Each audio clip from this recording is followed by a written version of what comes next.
신앙생활을 하면서 영적으로 가장 심각한 문제들이 있습니다. 그 문제들은요, 저를 비롯해서 우리 모든 성도님들이 하나님의 말씀을 듣는 태도의 어떤 부재입니다. 그리고 내 자신이 어떤 자인가? 참 나는 보잘것없습니다. 나는 흙입니다. 먼지입니다. 나는 죄인입니다라는 것을 인식하지 못하는 거예요. 그러나 우리가 살아계신 하나님의 말씀을 듣는 청종하는 것이 그냥 부족이 될 뿐만 아니라 나는 죄인입니다라는 것을 알지 못해요. 깨닫지 못해요. 인식하지 못해요. 그러니 그 부작용의 심각함을 또한 깨닫지 못하는 게 문제라는 사실입니다.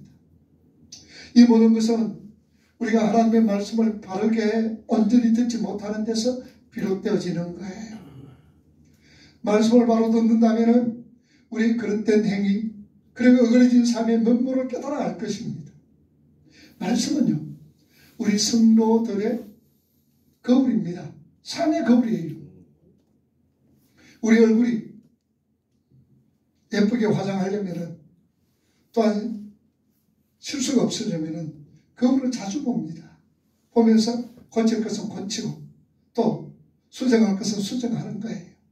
오늘 우리 믿음의 성도들의 삶의 거울이 무엇이냐? 하나님의 말씀입니다. 우리가 하나님의 말씀을 바로 청종하고 하나님의 말씀을 바로 듣고 깨달을 때는 그 속에서 우리 그랬던 행위라든지 어그러진 그 삶의 면모를 깨달아 알 것이며 그것이 장차 얼마나 많은 어려움을 초래할 것인가에 대하여서도 분명하게 깨닫고 있을 겁니다. 자, 오늘 본문에서 하나님의 말씀을 들어야 할 우리 그 대상을 이스라엘 자손들이로 밝히고 있습니다. 이러한 거듭되는 표현에서 지배층이나 혹은 귀족층 이런 모든 사람들 뿐만 아니라 사회 구성은 전체 회개를 촉구하는 본수의 특징이 오늘 말씀으로 통해서 잘 나타나 있습니다. 우리 1절 말씀 우리 한번 읽어봅시다. 이스라엘 자손들아 여호와의 말씀을 들으라. 여호와께서 이 땅 주민과 논쟁하시나니 이 땅에는 진실도 없고 인애도 없고 하나님을 아는 지식도 없고. 자, 오늘 1절 말씀에 보면 하나님께서 이 땅 주민과 논쟁한다라는 말씀이 있습니다. 여기 논쟁한다라는 이 말은 우리 원문에 보니까 리버란 말입니다. 이 말은 송사한다, 기소한다, 고소한다라는 의미를 가지고 있는 거예요. 자, 에스겔 44장 24절 말씀 한번 보세요. 송사하니 재판하되 내 규례대로 재판할 것이며 내 모든 정한 절기에는 내 법도와 윤리를 지킬 것이며 또 내 안식일을 거룩하게 하며. 자, 오늘 이 말씀에 보니 재판장이신 하나님께서요 이스라엘 자손의 죄악에 대해서 그들을 친히 송사하셨기 때문에 그들은 피부의 입장에서 하나님의 그 말씀을 청종해야 하며 들어야 합니다. 본문의 피부는 이 땅 주민으로서 북쪽 이스라엘 땅에 거주하는 모든 이스라엘 백성들을 자칭을 하고 있습니다. 그들의 죄상은 무엇입니까? 1절에 보니까 뭐가 없어요. 이 땅에는 진실도 없고 또 인애도 없고 하나님을 아는 지식도 없더라라고 말씀을 합니다. 여기 진실이란 이 말은 에메트란 이 말로서 진실한 진리라는 말씀입니다. 그러니 이스라엘 백성들 사는 땅에 북이스라엘 백성들에게는 오직 위선과 허식으로만 살았을 뿐만 아니라 하나님의 진리의 말씀을 버리고 주변의 세속 문화에 젖어서 세상 사람들과 동일한 자세로 이 땅을 살아가고 있다는 말씀이죠. 세상 사람들이 살아가는 삶의 원칙 그대로 살아가고 있습니다. 하나님은 그것을 보면서 진실치 못하다, 진실이 없다라고 말씀을 합니다. 그리고 그들에게는 두 번째로 인애가 없습니다. 인애란 이 말은 히브리 말로 헤세드란 말인데요. 은총, 사랑이란 말입니다. 하나님께서 자기 백성을 향하여 변함없는 신실한 자체로서 사랑하는 그 행위를 헤세드다라고 얘기합니다. 자, 그런데 이스라엘 자손의 입장에서는 하나님에 대하여서는 충성, 동료들에 대해서는 자비로 나타나는 그 사랑을 말하고 있는데 이 사랑이 없다라는 얘기예요. 하나님 앞에 충성하지를 않습니다. 그리고 이웃들에게, 사랑하는 동료들에게 그들의 긍휼한 자비함을 나타나지 않고 살아가고 있다는 얘기죠. 그리고 셋째로는 하나님을 아는 지식이 없습니다. 히브리 말로 따트란 말입니다. 따뜻한 이 말은 알로심, 따뜻 엘로심이란 말은 이스라엘 자손들은 모든 시대에 하나님 앞에 살아가는 하나님의 택한 백성임을 말씀하고 있습니다. 자, 그런데 이 하나님의 백성들은 하나님의 말씀을 들어야 할 존재입니다. 그럼에도 불구하고 이스라엘 백성들은 하나님의 말씀을 듣지 않았다는 얘기죠. 그러니 자연적으로 하나님을 알아가지 못합니다. 호세아 선지자의 우리가 표라고 얘기하면 하나님을 알게 깊이 알아가자라는 얘기예요. 오늘 저와 여러분들이 우리 신앙의 삶 속에서 하나님을 내가 얼마나 아느냐, 내가 하나님을 얼마나 깨달느냐에 따라서 우리 삶이 달라지는 거예요. 우리가 이 세상 살아가며 육을 입고 살아가며 염려와 걱정과 슬픔 없지 않을 수가 없습니다. 즐거움을 지고 갑니다. 그러나 이 모든 환경은 내가 하나님을 얼마나 아느냐에 따라서, 때로는 내가 하나님을 얼마나 깨달으면서 내가 하나님을 얼마나 참으면서 살아가느냐에 따라서 우리에게 고통, 우리의 어려움, 환난과 역경이 결코 어려움과 고통과 환난과 역경으로만 다가오지 않을 겁니다. 그 환난 속에서, 그 역경 속에서, 그 어려움 속에서 하나님께서 우리에게 주시는 위로와 하나님이 우리에게 베풀어 주신 긍휼하심과 하나님이 베풀어 주신 그 자비하심을 우리는 느끼고 깨닫게 되어진다는 말씀이죠.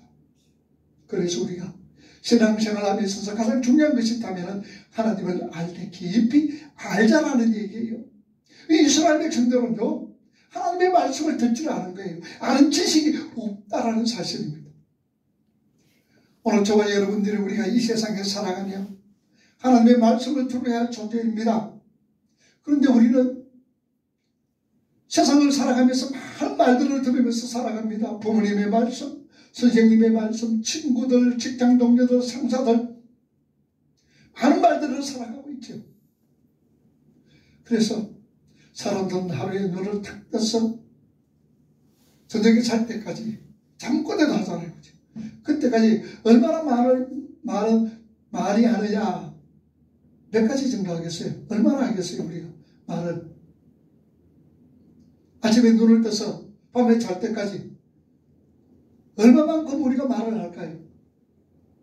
보편적으로 우리가 표현할 때 5만 가지 말한다고 그러잖아요. 5만 가지 말한다고 그러잖아요. 보편적으로 우리 눈을 떠서 잘 때까지 5만 가지 말을 하고 있다는 얘기예요. 그런데 우리 예수 믿는 믿음의 성도라면 당연히 하나님 말씀만 들어야 하지요. 그러나 때로 사단의 말에 더욱더 귀 기울이며 그 말을 듣기를 좋아합니다. 하나님께서 아담과 하와를 만드셨지요. 그리고 그들은 하나님의 말씀만 듣도록 하나님께서는 얼마나 강조를 하셨는지 모릅니다. 그런데 아담과 하와는 누구의 말을 들었어요? 사단의 말을 들었습니다. 그리고 그 사탄의 그 유혹 소리에 한번 넘어갔던 것을 우리는 성경을 통해서 알 수가 있습니다. 아담과 하와뿐만 아닙니다. 사도행전 5장에 보면 아나니아와 삽비라의 사건이 나옵니다. 우리는 그 말씀을 통하여서 아나니아와 삽비라가 하나님의 은혜를 받았습니다. 감동받았습니다. 그래서 사도들에게 나의 모든 재산을 다 팔아드리겠습니다라고 얘기합니다. 그때에 사단이 그들을 가만히 두지를 않았습니다. 사단이 속삭이기를 시작합니다. 그런데 야, 너 그거 다 팔으면 어떻게 살아? 너 그거 하나님 앞에 다 드리면 너 뭐 먹고 사는 거야? 가만히 생각해 보니까 그런 거예요. 아니 내가 이거 하나님 앞에 다 드린다면 내가 뭐 먹고 사는 거야? 앞으로 살 날이 창창하게 남았는데 이 사탄의 달콤한 유혹을 뿌리치지 못하고 결국은 사도들과 성경을 속이는 자가 되어버렸다라는 것을 우리는 성경을 통해서 알 수가 있습니다. 성도는 다른 무엇보다도 요구하는 것은 하나님의 말씀에 귀를 기울이며 그 말씀을 마음에 두고 우리가 쫓아가야 되는 거예요. 그래서 우리는 순간순간 살아가며 하나님 말씀에 이끌림 받으며 살아갑니다. 하나님 말씀 앞에서 언제나 겸손하게 아멘으로 우리가 화답해야 한다는 사실입니다. 그게 오늘 저와 여러분들의 삶의 존재인 거예요. 삶의 목적인 것을 우리가 아셔야 되는 거예요. 에레미야 7장을 보세요. 23절 말씀 우리 한번 읽어봅시다. 오직 내가 이것을 그들에게 명령하여 이르기를 너희는 내 목소리를 들으라. 그리하면 나는 너희 하나님이 되겠고 너희는 내 백성이 되리라. 너희는 내가 명령한 모든 길로 걸어가라. 그리하면 복을 받으리라. 자, 여러분들 보세요. 너희는 누구의 목소리를 들으라. 하나님의 말씀을 들으라. 그리하면 나는 너의 하나님이 되고 너는 나의 백성이 되는데 내가 명령한 모든 길로 걸어가라. 내가 명령한 모든 길이 뭡니까? 말씀에 순종하면서 그 길로 살아갑니다.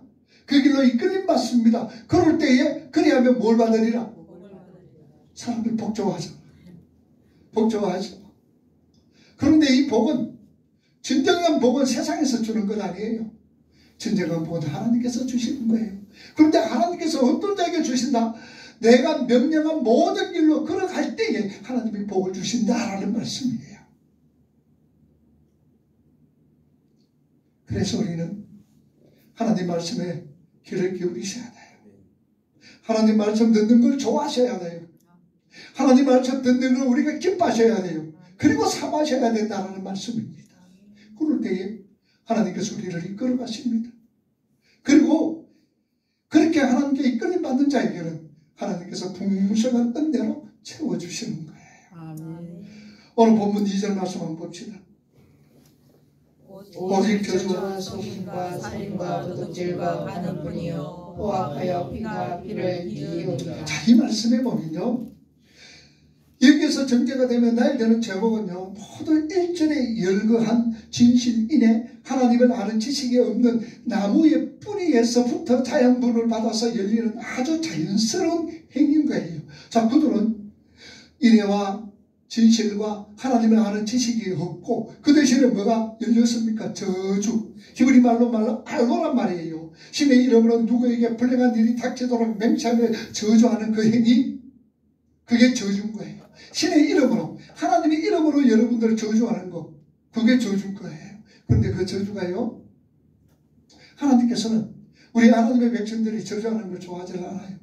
아예 저주란 말을 입 밖에도 내서는 되질 않아요. 해서는 안 됩니다. 근데 이스라엘 백성들은 그러는 거예요. 동족들을 저주하는 거예요. 사무엘상 14장 24절 보세요. 이날에 이스라엘 백성들이 피곤하였으니 이는 사울이 백성에게 맹세시켜 경계하여 이르기를 저녁 곧 내가 내 원수에게 보복하는 때까지 아무 음식이든지 먹는 사람은 저주를 받을지어다 하였습니다. 그러므로 모든 백성이 음식물을 맛보지 못하고. 여기 알로라는 말이에요. 이 말이 무슨 말이에요? 블레가 싸움했을 때에 하나님께서 함께함으로 분명히 많이 이길 수가 있는데 음식 먹지 마라. 기력이 세어가지고 힘을 못 쓴단 말이에요. 그런데 사울이 뭐라 그럽니까? 이거 음식 먹는다라 하나님 앞에 저주받는다는 거예요. 여러분 함부로 그런 얘기해서는 안 되죠. 우리는 우리 믿음의 성도들은 저주가 아니라 뭘 해주셔야 돼요? 축복합니다. 나는 당신은 축복합니다. 한번 인사합시다. 축복합니다. 축복합니다. 네? 옆에 있는 분들 우리 축복합니다. 같이 있는 분들 축복합니다. 축복합니다. 우리 유집사님 축복합니다. 조집사님 축복해요. 예. 여러분 보세요. 축복합니다. 얼굴 보니까 어때요? 전부 다 화해요. 전부 다 화난 거예요. 한번 더 합시다. 우리 축복합니다. 축복합니다. 우리 도영성 집사 축복해요. 예. 이제 얼굴 좀 나갔다. 우리 집사님 축복합니다. 우리 어른 집사님, 우리 앞에 있는 집사님, 우리 모두에게 축복합니다. 근데 이 사람 백성들 뭐예요? 저주하는 거예요. 저주가 있는 거예요. 하나님의 이름을 이용하여 다른 사람을 저주함으로써 하나님의 이름이 망령되게 사용되지는 경우인 거예요. 그게 절대로 여러분들 어떤 일이 있다 해서는 안 돼요. 그 다음에요, 속임이 있는 거예요. 히브리 말로 어물에 보니까 카페시란 이 말은 진실을 은폐하고 다른 사실을 말하여 상대방에게 해를 끼치는 그 행위, 그 행위를 속임이라 그러는 거예요. 이스라엘 사회의 산업 절차에 따라서 그런 거짓말이 많이 행하여졌습니다. 이걸 보니까요, 제가 이 말씀을 보면서 또 우리나라 국회 보는 것 같아요. 아무게 보는 것 같아요. 얼마나 가슴이 아픈지 몰라요. 자기 잘못을 몰라. 자기 잘못을 모르니까 그렇죠. 자기 잘못을 모르니까. 속이는 거예요. 저는 20장 보세요. 16절. 내 이웃에 대하여 거짓 증거하지 말라. 내 이웃에 대하여 거짓 증거하지 말라. 23장 1절 나왔어요. 됐습니다. 내 이웃을 위하여 거짓 증거하지 마라. 여러분 사업상 거래관계에도 저번에 눈금을 속이거나 물건의 무게를 속임으로써 차익을 남기는 일이 참 많이 있었어요. 자, 신명기 보세요. 25장 보세요. 너는 내 주머니에 두 종류의 저울추를 곧 큰 것과 작은 것을 넣지 말 것이며 내 집에 두 종류의 대 곧 큰 것과 작은 것을 두지 말 것이요 오직 온전하고 공정한 저울추를 두며 온전하고 공정한 대를 둘 것이라. 그리하면 내 하나님 여호와께서 내게 주시는 땅에서 내 날이 길리라. 이런 일들을 행하는 모든 자, 악을 행하는 모든 자는 내 하나님 여호와께 가증하니라. 그러니까 속이지 말라는 얘기죠. 저울 같은 거라든지. 우리 사람들도 마찬가지예요. 우리가 사람을 속인다는 그건 좋은 일이 아니잖아요. 내가 좀 손해보더라도 다른 사람이 유익을 위해서 살아가는 게 우리 삶의 목적이고 우리 삶의 방향이잖아요. 삶의 원리잖아요. 혹 유익을 취할 것이 아니라 다른 사람이 옆에 있는 사람이 유익을 보고 다른 사람이 이익을 보는 거 그거 기뻐하고 즐거워할 수 있어요. 그게 우리 성도들의 삶의 모습입니다. 근데 그들은 또 무엇이냐? 살인인 거예요. 라초 아하라는 이 말은 뭔가를 산산조각내어서 부수는 행위를 의미하는 어원에서 유래된 단어예요.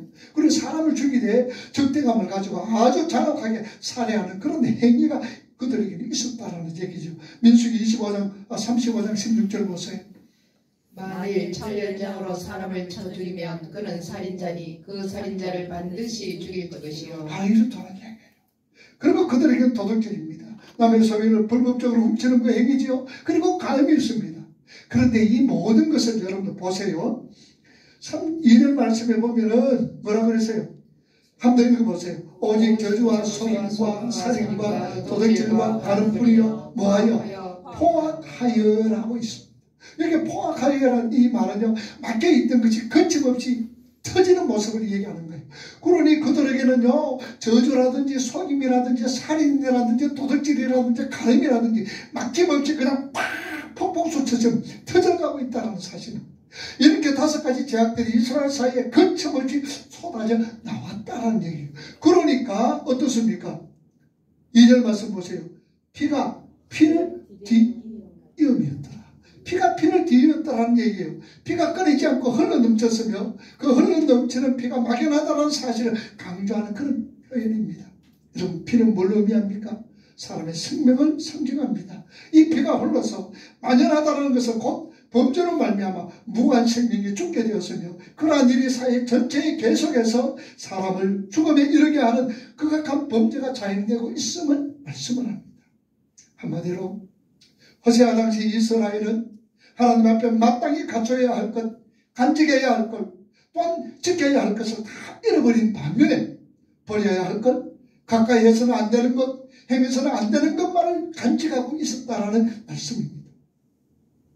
하라는 거 하지 않고 하지 말라는 것만 하고 그렇게 지금 이스라엘 사회가 지금 되어져 가고 있다는 말씀이죠. 자, 그렇다면 오늘 본문을 통해서 우리에게 깨달아야 할 것이 무엇이냐는 얘기예요.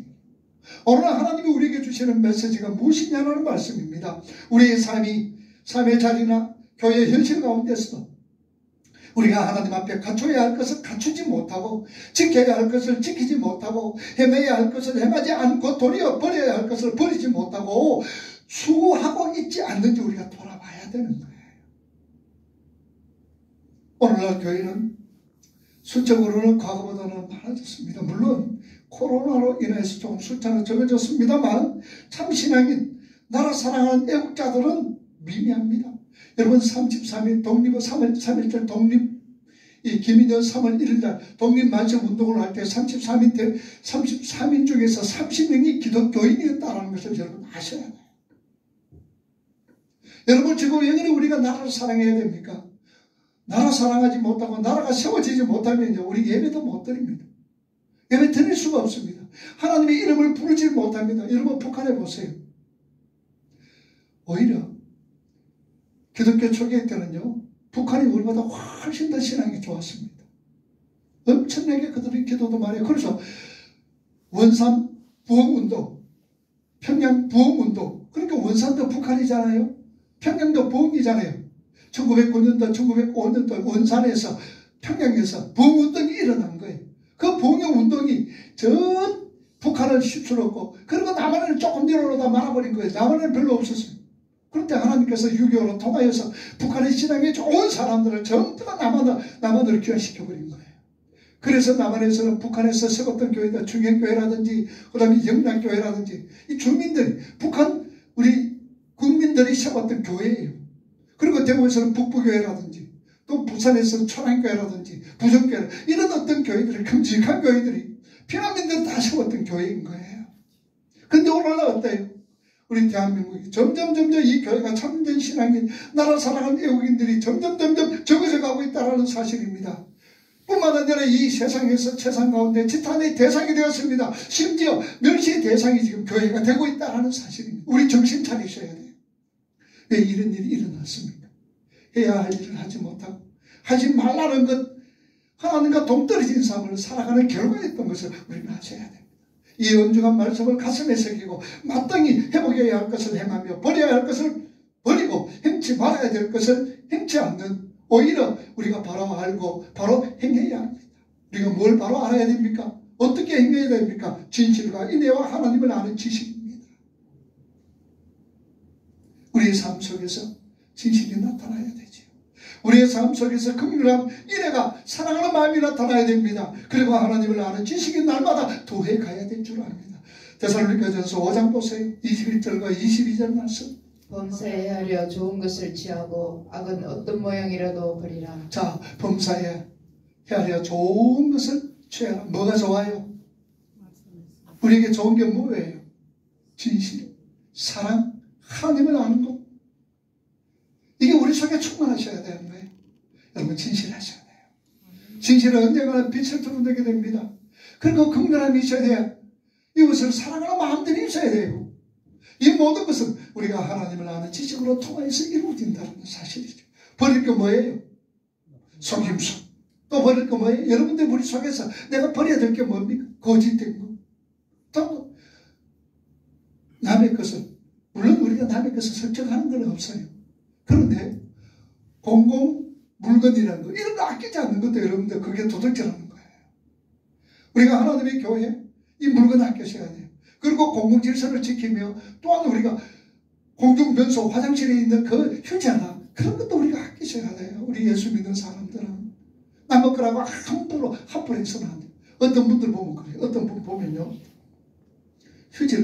각 휴지를요 사상부식 빼버려요. 그냥 사상부식 빼버리고 꽉 불고 그냥 버려버려요. 자기 거 같으면 그러겠나 싶은 생각이 들어요. 근데 내 것 아니다 싶어가지고 막 이렇게 사용하는 거 보면 가서 여러분, 우리 진실하고 긍휼함이 있어야 되고 하나님 아는 지식이 더욱더 많아져야 되는 거예요. 그것이 오늘날 교회에 있을 때에 우리 교회만이라도 회복되어야 되잖아요. 우리 교회만이라도 사람들에게, 다른 사람 말고 우리들만이라도 참 우리 교회는 사랑이 넘치는 교회예요. 근데 여러분 보세요. 사랑 넘치는 교회 치고 말하는 사랑, 교회 치고 사랑이 넘치는 것 별로 못 봤어요. 사랑은 뭐라 합니까? 행동. 말로 해요? 행동이에요. 행동이에요. 사랑 누가 말했다고요? 남궁 옥분이 말했다 했죠. 그런데 여러분, 사랑은 행동이에요. 사랑은 행동이에요. 그 사랑의 첫째는 뭐예요? 다른데 이것 좀 그러지 말고 내가 가서 직접 내가 몸을 움직여서 하는 거예요. 그게 우리의 사랑의 실조라는 것을 아셔야 돼요. 자, 우리 3대를 읽어봅시다. 그러므로 이 땅이 슬퍼하며 거기 사는 자와 별짐승과 공중에 나는 새가 다 쇠잔할 것이요 바다의 고기도 없어지리라. 바다의 고기도 없어진다. 이스라엘이 온통 사악과 범죄를 자행하는 결과입니다. 그 결과로 초래된 자연계의 탄식과 고통과 저주가 지금 선언되고 있습니다. 한마디로 이스라엘 땅에 가뭄이 지속되어 생태계가 완전히 다 파괴될 것을 말씀을 하고 있습니다. 근데 보니까 슬퍼하며라고 있죠. 사람들은. 그러므로 이 땅이 슬퍼한다는 말은 뭡니까? 매우 슬퍼하며 통곡하는 것을 말하고 있습니다. 특히 사람이 죽었을 경우에 애곡하는 것을 나타낼 때 슬퍼한다, 대박, 어느 것 슬퍼. 사람이 죽어서 애곡하는 거 있잖아요. 그것을 갖다가 오늘 이렇게 슬퍼하며, 사람들이 슬퍼하며라고 땅이 슬퍼한다 라고 얘기합니다. 창세기 37장 34절 보세요. 자기 옷을 찢고 굵은 배로 허리를 묶고 오래도록 그의 아들을 위하여 애통하니. 자기 옷을 찢고 굵은 배로 허리를 묶고 오래도록 그 아들을 위하여 누구 얘기 같아요?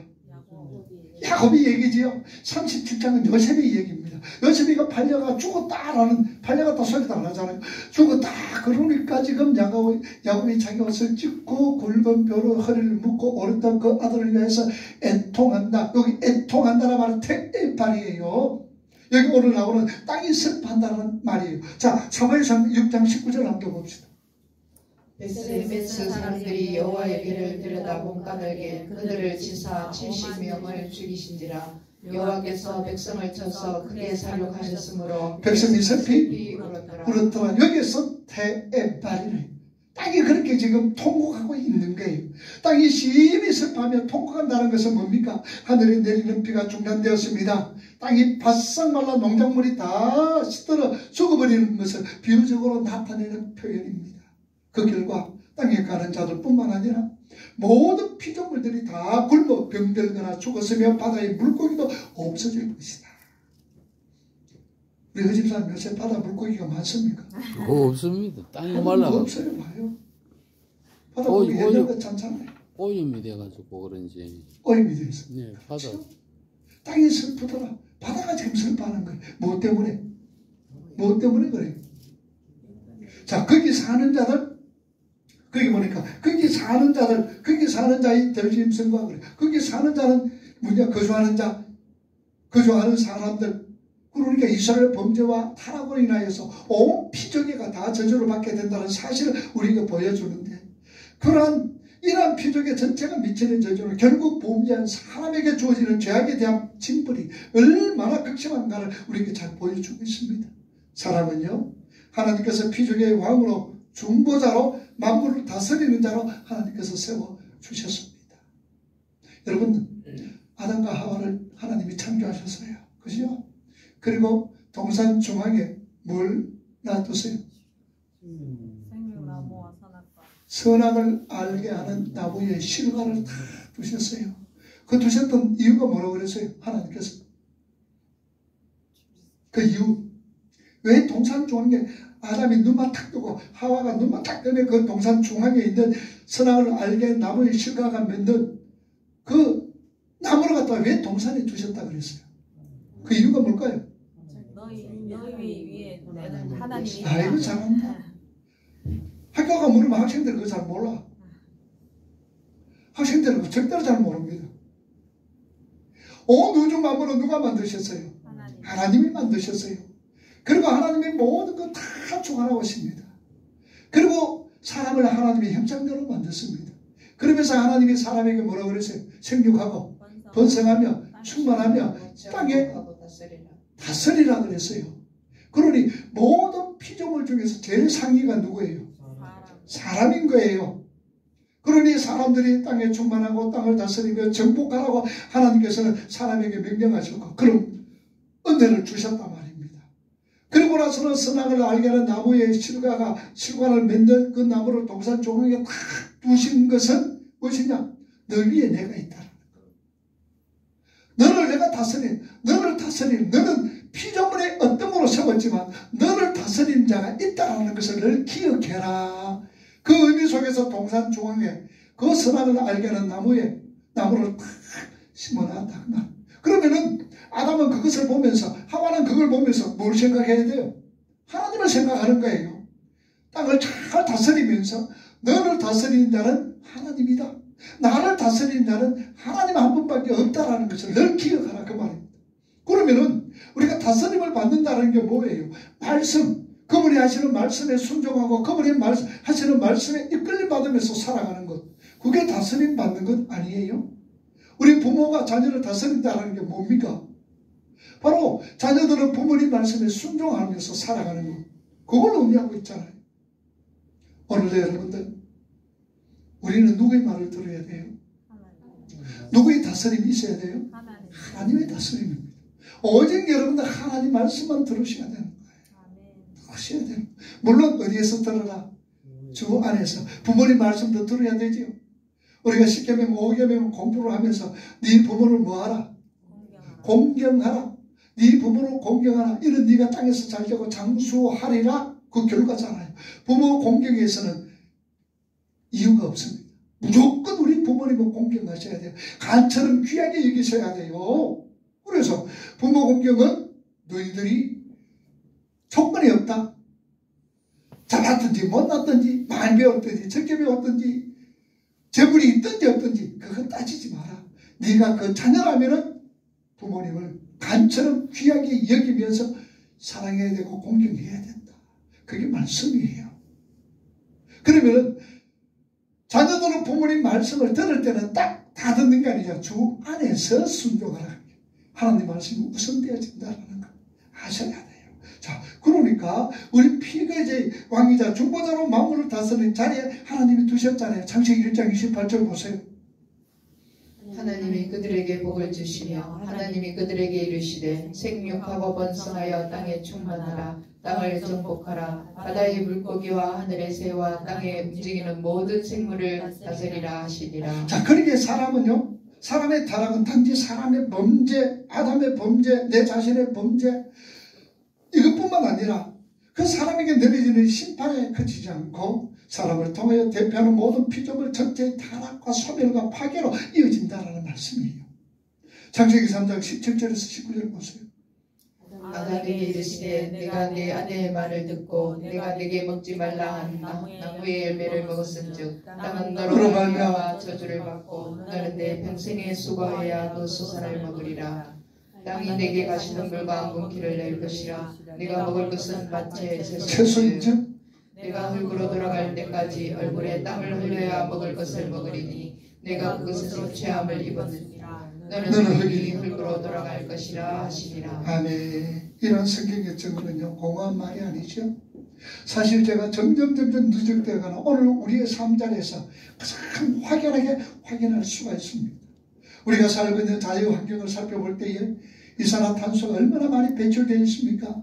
이산화탄소 배출로 인하여서 이 지구의 오존층이 파괴되어 심각한 상태에 있습니다. 오존층이 파괴됨으로 통하여서 그 결과 태양으로부터 해로운 광선이 예가 없이 큰 지상으로 뚫고 들어옵니다. 그러니 사람들이 피부병이, 피부암으로 얼마나 많이 번진지 모릅니다. 그 오존층이요, 그 태양 광선에 그 해로운 광선을 차단해버리고 그것을 갖다가 못 들어오도록 하는데 오존층이 파괴됨으로 통하여서 큰 해로운 광선이 우리 사람들에게, 동물들에게, 짐승들에게, 식물들에게 큰 비추고 있는 거예요. 여과 없이 비추고 있으니 얼마나 많은 이 병이라든지 다른 어떤 것이 부작용이 생기고 있습니다. 뿐만 아니라 엘니뇨 현상으로 해수 온도가 지금 높아져서 극도의 무더위가 찾아오고 있는가 하면은 해류의 불안정으로 쓰나미, 이 지진 내일로 인하여서 해변 주변의 어떤 지역을 초토화시키는 일이 드물지 않게 지금 일어나고 있습니다. 이러한 현상은요, 산업화로 인한 지나친 오염 물질의 배출과 과학기술의 어떤 발달로 인한 부작용이 때문이기도 하지만 근본적으로 우리 사람의 죄악이 그런 현상의 원인으로 작용하고 있다는 사실입니다.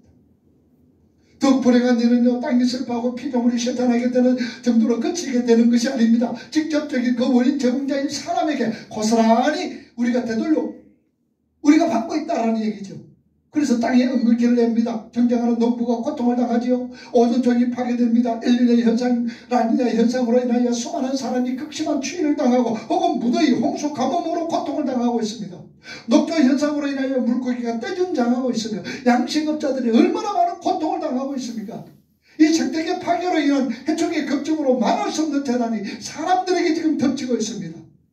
우리는 이 사람의 죄악이 얼마나 무슨 결과를 가져오는지 분명히 인식하셔야 돼요.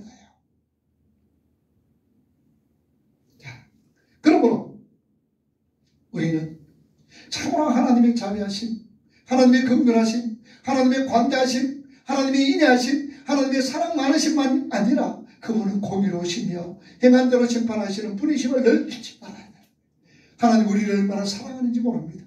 하나님은 오늘도 우리 사랑하는 성도들에게 위로해 주기를 원합니다. 하나님은 오늘도 우리 믿음의 성도들에게 은혜 베푸시기를 원합니다. 오늘도 우리 하나님께서는 우리 믿음의 성도들이 가지고 있는 모든 문제에 우리 스스로 해결할 수 없는 그 문제 앞에서 우리에게 특별한 지혜를 주셔서 그 문제를 잘 해결할 수 있도록 하나님 우리를 인도해 주십니다.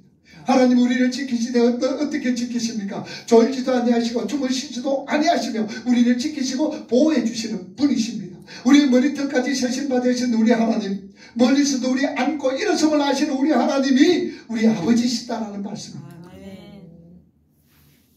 그 아버지가 결국은 나는 너의 하나님이 되고 너는 나의 백성이 된다. 그 아버지께서 우리의 눈물을 닦아주십니다. 얼마나 많은 눈물을 흘리십니까? 살아가면서 예기치 않는 일들로 인하여 우리가 괴로워하고 힘들어하고 눈물을 흘리잖아요. 그런데 우리가 이 자리에 있기까지, 우리가 이 자리에 앉아있는 것도 여러분들 기적입니다. 기적이잖아요. 얼마 전에 우리 동기 목사님이, 여러분 말하면 대신대 교수도 하시고 지금은 이제 은퇴 안 하시는데, 심장에 혈관이 막혀가지고 얼마 전에 수술을 했는데 또 수술을 한다 그러면서 그저께 또 수술을 했어요. 엄청난 비용도 들고. 코 하나 막히니까 살아갈 수 있습니까? 우리가 이렇게 여러분들 움직일 수 있다는 건 기적이에요. 기적을 체험하고 있습니다. 여러분들 아시잖아요. 저 보면 기적 지금 체험하고 있잖아요. 저는 기적을 체험하고 있었죠. 그렇죠? 얼마나 감사한지 모릅니다. 그래서 저는 늘 감사합니다. 하나님 감사합니다. 할렐루야 아멘. 저는 늘 경험하면서도 하나님 아버지 감사합니다. 할렐루야 아멘. 저 그렇게 지금 경험하면서도 그렇게 하고 있어요. 왜냐? 우리 발 뛴다는 것, 그거 기적 중에 기적이에요. 살아가는 것, 그 삶 자체가 기적인 거예요. 근데 또 뭐가 기적입니까? 그런 가운데서 하나님의 크신 사랑이 우리에게 충만해지니까요. 그게 얼마나 기적입니까? 여러분, 다른 기적이 아니에요. 이 자리에 숨쉬고 있는다는 것. 어떤 분이 제가 몸이 이렇다 그러니까 전화가 왔어요. 우리 오빠가 지금 엄청나게 그건데요. 숨도 제도 잘 모시고 목사님 어떠세요? 그래 이렇게 말하면 아이고 많이 위로됩니다. 그분은 2개월밖에 못 산다 그래. 걱정하지 마시라고. 걱정하지 마시라고. 생명은 하나님 손에 달린 거예요. 여러분 옆에 있는 분들 우리 참 기적을 체험하고 살아갑니다. 하면 인사하세요. 내가 산다는 게 기적입니다. 여러분 살아있다는 게 기적인 거예요. 그래서 우리는 하나님의 크신 사랑, 그래서 공의와 또 하나님께서 우리를 행한 대로 심판하신다는 것을 늘 생각하면서, 그러나 그 속에서 하나님의 크신 사랑으로 우리를 덮고 있다는 것. 누구에게 위로가 겠어요? 누구에게 힘을 얻겠어요? 누구에게 여러분들 가서 기쁨을 이렇게 만끽하겠어요? 세상 것 잠시는 그럴 수가 있어요. 그러나 그분은 하나님밖에 없습니다. 그러니 우리는 늘 하나님과 내 자신의 바른 관계 속에서 우리의 삶이 점점 하나님의 백성으로 젖어가기 힘써야 돼요. 애써야 되는 거예요. 오직 우리가 하나님 말씀에 순종하며 오직 하나님 백성으로 젖어가는 것은 말씀밖에 없습니다. 그래서 말씀을 잘 들으시고 말씀의 이끌림 따라서 아멘 순종하면서 살아갈 수 있는 오늘 저와 여러분이 되기를 주님의 이름으로 축복합니다. 아멘.